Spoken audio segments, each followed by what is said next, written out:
এ উঠবি না চার্লি? দেখুন আমার মেয়েটাকে, বেলা কত হয়ে গেছে দেখুন, রাত থেকে যেরকম করে শোয়াই দেখুন সেভাবে ঘুমিয়ে যাচ্ছে। ওরে বাবা, দেখুন আমার মেয়েটাকে। ও বা, উঠবি না? হ্যাঁ,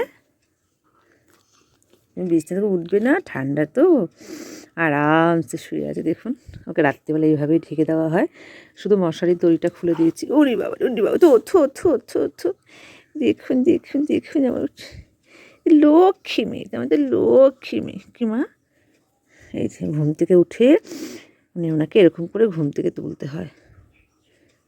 এবার উঠবে, সিঁড়ি ঘরে গিয়ে বসবে, তারপরে একটু খাওয়া একটু খেতে হবে। ওলে বাবলে, ওঠো ওঠো ওঠো। আমার সোনাটাকে সবাই আশীর্বাদ করুন, সব সময় যেন সুস্থ থাকে, ভালো থাকে। এবার ওঠো, আমি যাই। ওঠো ওঠো ওঠো।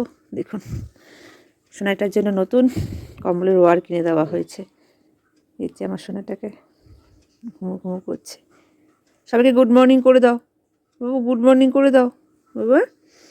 বাবা দেখুন আমার সোনা মা একটা। হ্যাঁ হ্যাঁ হ্যাঁ, হাত চাটে না, হাত চাটে না, হাতে নোংরা।